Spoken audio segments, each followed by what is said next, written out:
Phil's going to read the preamble. It's live. Okay, Phil, you're up. Okay, we good? Okay, we good, Sarah? All right, we need to read the preamble. These meetings are being conducted under the extraordinary circumstance of a public health emergency, COVID-19, and under Governor Cuomo's Executive Order 202.1, without permitting public in-person access to the meeting, authorizing the meeting to be held partially or completely with members appearing by remote conference call or similar service. And the meeting is being live streamed via the web and recorded, including the participation of the members appearing by remote link. Good. Okay, at this time, I'd like to call the December 2020 General Services meeting to order. I appreciate everybody's participation. And at this time, before the resolutions, we'd like to introduce Jim Lawrence, our Highway Superintendent, to discuss the tipping fees for mattress recycling and also the brush tree disposal. My understanding is Scott will control the participants, so ring into him if you want to speak, but I'll turn it over to Jim at this time.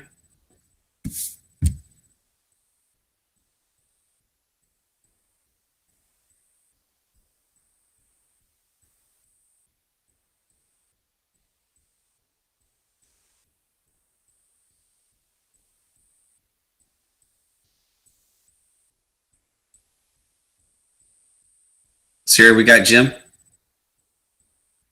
Are you hearing Greg Yes. explaining how to be recognized? Are you hearing Greg? Yep. There's also the chat function in the upper right.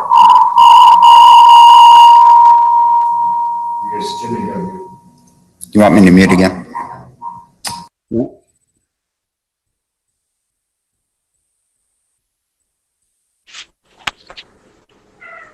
I heard Jim for a second.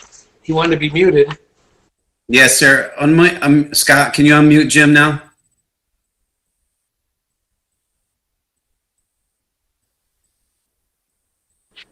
Jim might just have to turn his speaker down a little bit.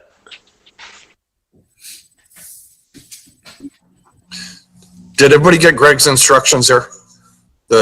How to raise your hand in the lower bar? No, you didn't get it. Okay, so if you just hover over the bottom of the screen, there's Jeremiah just raised his hand. And at the top right of the screen, there's the number of participants, plus there's a chat box. So if you have any questions, you can raise your hand. Grant just raised her hand. So, and then we can call on you. So other than that, we'll turn it, Jim, you're on. Hello. I guess I am on. That's good. I got the thumbs up, so that means that's a good sign. I appreciate it. It's all new to me, but Scott gave me the thumbs up too, and he'll give me 5 more computers to practice on. So, I'd like to talk a little about mattress recycling. As everyone knows, the recycling facility and transfer facility is an enterprise fund, which means all our revenues and all our expenditures have to match, and that's what we do yearly. And throughout the year, or throughout the past few years, we've tried a few initiatives. And just to give you an example, the computer initiative, that was a mandate from the state that we started. We had to do recycling our computers and e-waste, and we started that program. Was very successful until the bottom dropped out of it, and then we had to pay for all our e-waste, and now we're back to where we don't have to pay again. We have a vendor that will take them for nothing. In that, one of the initiatives, which was started by the Development Authority of the North Country and had the okay by the other 2 counties, Jefferson and Lewis County, and they started in 2019, or beginning of 2019, was mattress recycling. And of course, this is probably the first ones that had an expense to it, at least in our county. And we didn't start in 2019, mainly because we didn't know what we were getting into, one thing. Didn't have the facilities that could handle that because we were still uncomfortable with the e-waste, and they were still taking up a recycling facility. And so we didn't take on the initiative or even mention to Dink that we could take that initiative on until February of this year. We started that this year at no cost because we didn't know what our costs were going to be on taking that initiative of mattress recycling. And when I say mattress recycling, what it is we take all sizes of mattresses, no matter what they are, but the cost to our facility is $7.75. And that's because that's just the cost of what we have to do to get rid of the mattresses. And then Dank actually pays for the transport. And they're going all the way to Buffalo. And what it is a labor intensive process that recycles these mattresses. Is it a good endeavor, good initiative? Absolutely. It gets it out of the landfill, takes away the airspace in the landfill, makes it last a little bit longer. And as you know, mattresses are very unforgiving. They have such a great memory, it's hard to get the compaction. So that's what I mean about airspace, is trying to save that airspace in the landfill. I believe Sarah sent out some figures that we had on that mattress recycling, and we had those figures up to date up to October anyways. And it looks like that we've taken in at the end of October, only starting in February, was 4,045 mattresses, meaning we're probably on the road. We'll probably see in a year's time, as this initiative progresses, we'll probably see around 5,000 mattresses from residents in Jefferson County. In those few months that we took the mattresses, since we took them at no cost or a cost over the scales. When I say no cost, I don't mean there actually was a cost, because we have to pay $7.75, but we took them as a tipping fee across the scales. And it's no way to tell what the weight of a mattress is, because whether a mattress is a baby mattress or whether it's a box spring at 10 pounds, or whether it's a full-size mattress and maybe a king mattress at 60 or 70 pounds, we had no way of telling that because we were taking them as just a mattress as a whole, but they were paying that charge across the scales.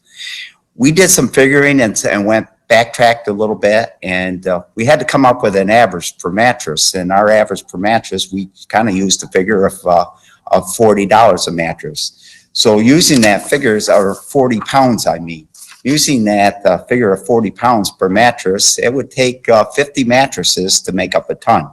And that's what we use as kind of our rating scale of what it was costing us. And taking those figures at $50 a ton, it figured out that actually the cost of the mattresses of coming across the scales by the private haulers was it was only costing them $1.40. And the residentials at $120 a ton coming across the scales, it was only costing them on the average of about $2.40. So with it all said and done, and it gets complicated as we run these figures, and I don't have these, all the scenarios right in front of me, but we were probably coming across the scales, and what we took in as far as revenue, we probably took in about $5,000 revenue, meaning that we probably lost in the scheme of things around $25,000 to $26,000 in the few months that we've started this endeavor. What we're trying to do here is we have to cover our costs. We're trying to cover our costs. And the recycling markets have, dissipated, so we don't have that to fall back on. So we're approaching the General Services Committee of possibly giving a fee out there that the other two counties are actually charging also. Not as much as we might be asking. They're charging, I believe, $8 and $9 a mattress. We'd like to incorporate that at $10 a mattress, mainly because it is so extensive in the labor that we have to do. We have to handle them all by hand, have to stack them in tractor trailers all by hand to get the volume that they wish for us to have in those. And also, it's a matter of separating some of the soiled ones. They do go in the landfill, and we can only keep the good ones. So, but it's quite an endeavor for the community.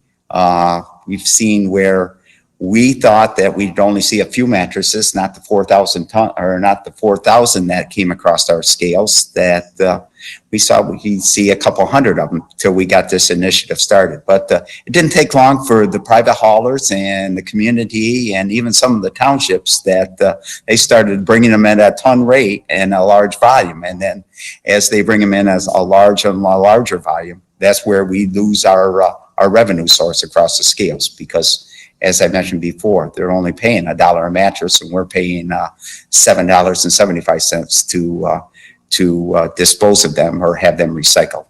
So I know Phil's been very supportive, and he's run the figures. You know, Phil or Mr. Reed, he always runs the figures, and so that's our proposal for the General Services Committee, possibly to starting this initiative in January or February of next year.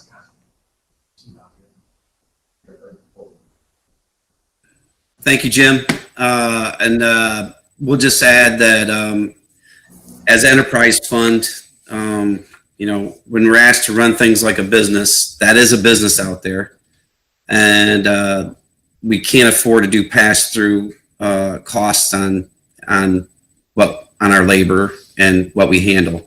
So I think the charge is reasonable and fair, and also counting administrative work to it. And I think that it's not much unlike when you get a new set of tires, you pay for tire disposal. The same thing with this mattress, but it does help alleviate airspace at the landfill.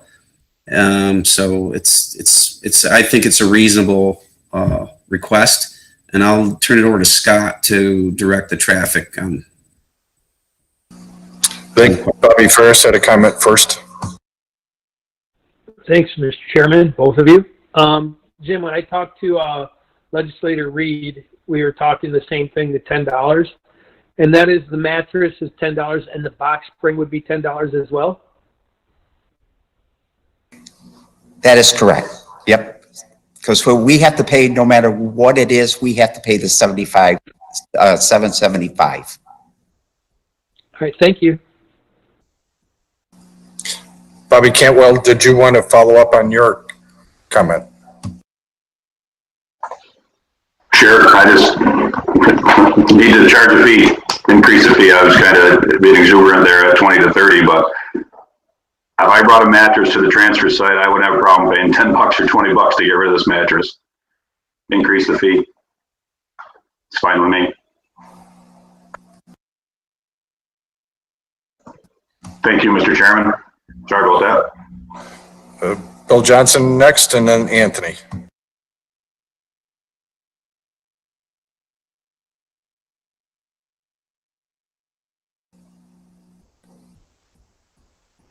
Legislator Johnson.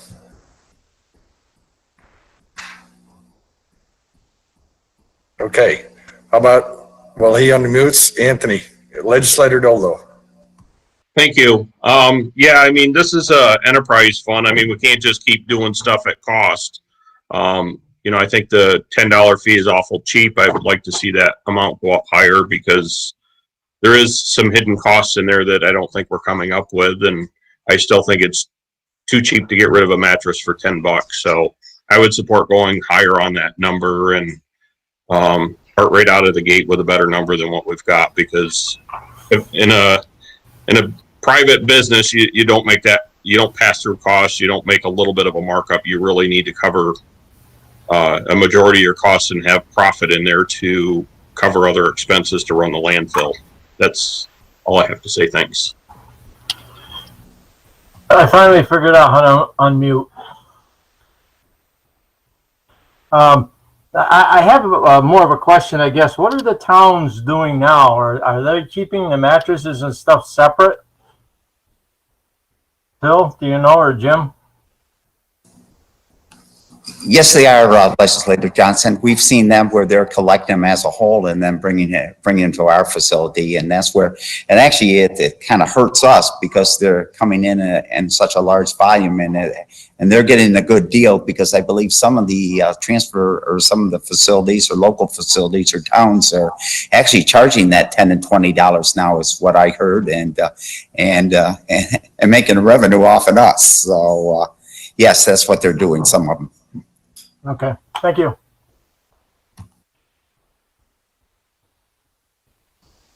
Back to you, Phil.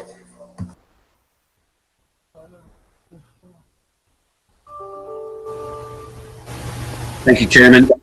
So it sounds like we have a consensus that we do need to charge something on I'm going to defer to Jim and his operation of where you want to start, a number that you want to start. I think the consensus is that $10 is pretty much a bargain compared to our costs of handling. Do you have another thought, Jim? I'm gonna leave my mic open while you talk. Okay, I believe $10 is reasonable. Don't wish to come back next year and approach it for an increase, but that's always an opportunity. But I think $10 is reasonable considering the other counties are right in that same category as far as cost.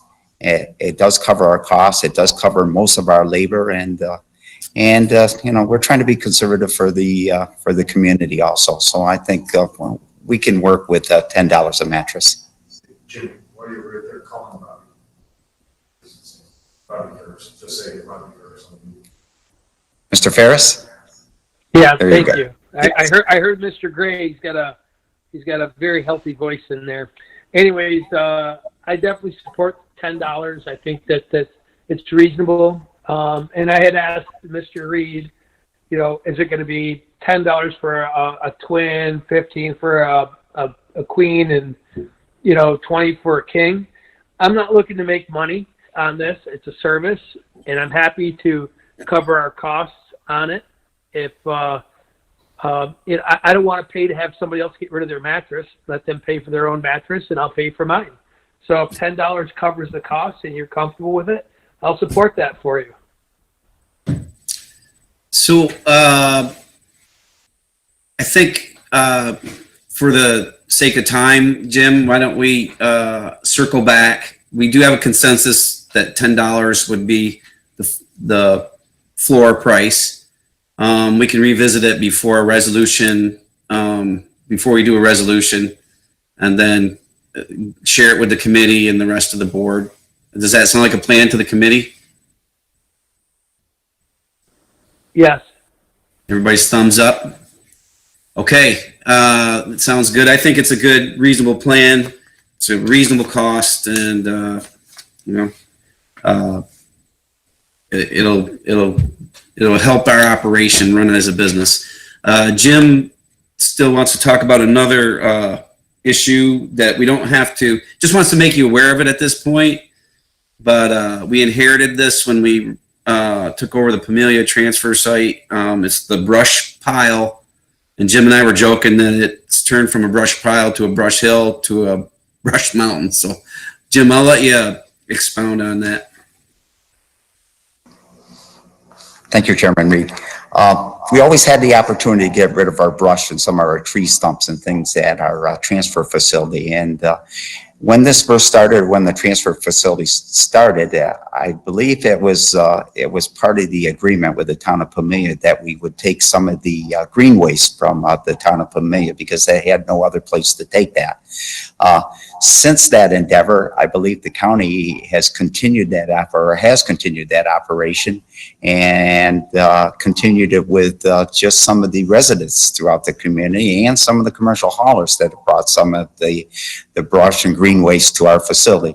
Great opportunity for people to get rid of it, and we always had an opportunity to get rid of it. One of the opportunities was we actually had a tub grinder in there, and people would just come in and grind it up for a minimal cost. During the ice storm, we had somebody that came in there and actually took our entire pile and took it to the cogen plant. And here only a couple years ago, that same opportunity took place where somebody came in and just took that to the cogen plant. Well, I guess it's now we've solicited some of these vendors that do, you know, take it to the cogen plant, and they're just not interested. I guess it's more cost effective for them to go to a forest or go to a woods or somewhere and cut an entire tree, which